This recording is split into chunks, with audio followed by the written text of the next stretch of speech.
Assalamualaikum warahmatullahi wabarakatuh. Halo teman-teman semuanya. Perkenalkan, nama saya Desi Harini dengan NIM 2282230046. Di sini saya akan membuat tugas video pembelajaran MK Strategi Pembelajaran dengan dosen pengampu Bu Ratna Sari Siti Aisyah MPD. Enjoy watching. Halo, selamat datang di video pembelajaran tentang menganalisis fenomena pemanasan global dan merancang gagasan solutif dalam upaya penyelesaian masalah melalui proyek sederhana atau teknologi, terutama di bidang kimia. Di sini, saya akan mengeksplorasi penyebab, dampak, dan solusi untuk mengatasi pemanasan global. Baik, di sini ada definisi pemanasan global. Pemanasan global adalah fenomena di mana suhu rata-rata bumi meningkat akibat aktivitas manusia seperti pembakaran bahan bakar fosil dan deforestasi. Ini telah menyebabkan perubahan signifikan dalam iklim bumi. Nah, apakah kalian tahu penyebab utama pemanasan global? Nah, pada screen di atas, penyebab utama pemanasan global adalah emisi gas rumah kaca seperti karbon dioksida atau CO2 dan metana atau CH4 dari kendaraan bermotor atau mobil, pabrik, dan penambangan hutan. Gas-gas ini menjebak panas di atmosfer dan menyebabkan efek rumah kaca. Nah, di sini terdapat 3 penyebab pemanasan global. Yang pertama, ada emisi CO2 dari kendaraan dan pabrik. Kendaraan bermotor dan mobil yang menggunakan bensin dan diesel mengeluarkan CO2 sebagai hasil pembakaran. Pabrik-pabrik yang menggunakan bahan bakar fosil untuk energi juga merupakan sumber utama emisi CO2.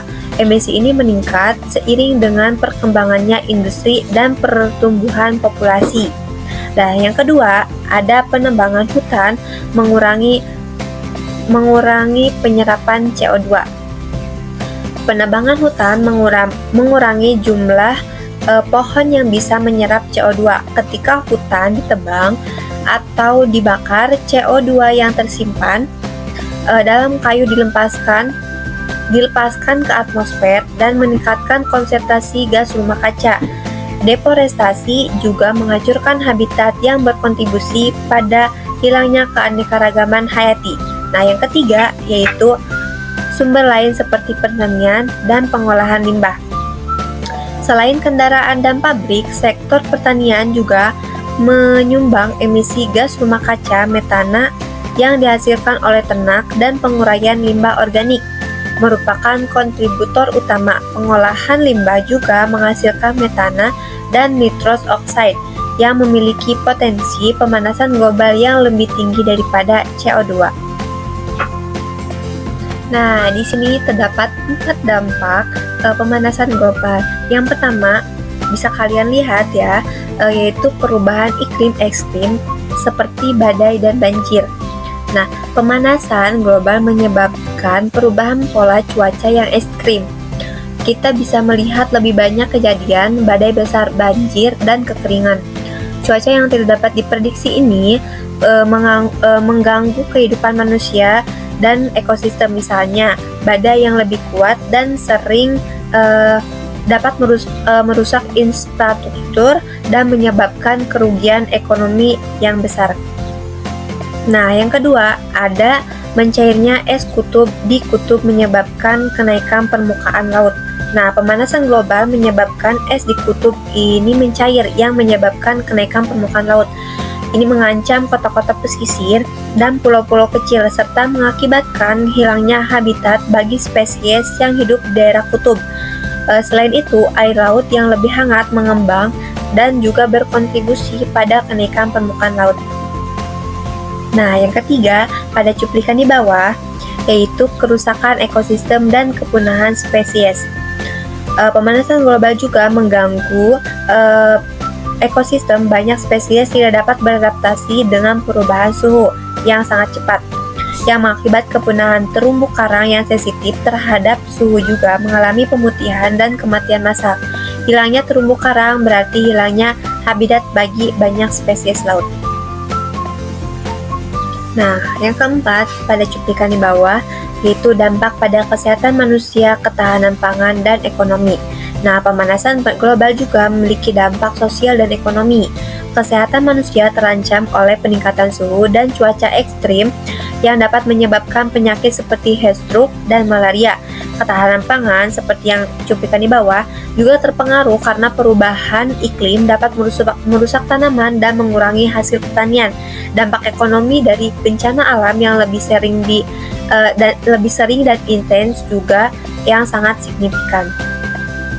Nah, mungkin itu 4 dampak pemanasan global ya teman-teman.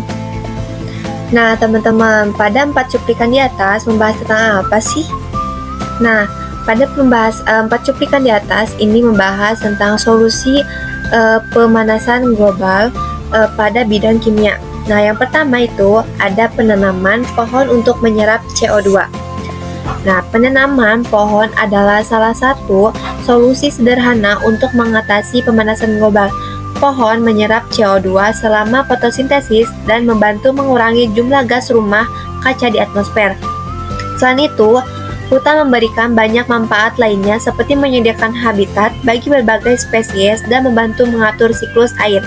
Nah, yang kedua itu ada bioplastik yang ramah lingkungan. Nah, bioplastik ini yang terbuat dari bahan alami seperti padi jagung atau tebu dapat menggantikan plastik konvensional yang berbasis minyak bumi. Bioplastik lebih mudah terurai dan memiliki jejak karbon yang lebih rendah. Dengan menggunakan bioplastik, kita bisa mengurangi jumlah limbah plastik yang mencemari lingkungan loh. Nah, yang ketiga itu ada daur ulang plastik untuk mengurangi limbah dan emisi. Nah, daur ulang plastik adalah cara lain untuk mengurangi emisi gas rumah kaca. Dengan mendaur ulang plastik, kita mengurangi kebutuhan untuk memproduksi plastik baru yang menghemat energi dan mengurangi emisi. Program daur ulang yang efektif dan mengubah sampah plastik menjadi produk baru yang berguna, mengurangi limbah dan polusi. Nah, yang terakhir itu ada mengurangi konsumsi energi untuk mengurangi emisi. Nah, pada cuplikan di atas ini, mengurangi konsumsi energi juga merupakan solusi penting. Menggunakan peralatan listrik yang efisien, mematikan perangkat saat tidak digunakan, dan beralih ke sumber energi terbarukan seperti matahari dan angin dapat mengurangi emisi gas rumah kaca secara signifikan.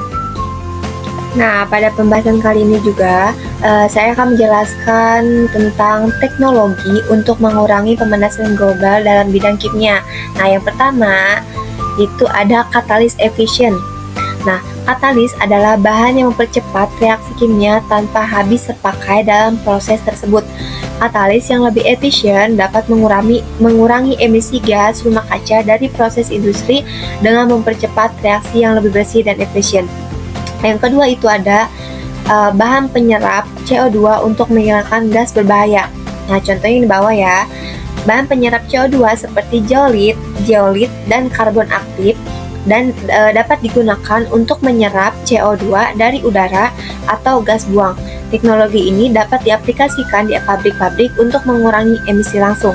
Yang ketiga itu ada bioplastik dari bahan alami. Nah, bioplastik yang terbuat dari bahan alami seperti padi jagung atau tebu tidak hanya mengurangi penggunaan plastik konvensional, tetapi juga membantu mengurangi emisi yang dihasilkan selama proses produksi dan degradasi plastik. Nah, di sini juga saya akan memberikan satu studi kasus, yaitu penggunaan bioplastik di Jepang. Nah, pada seperti gambar di samping ya, teman-teman.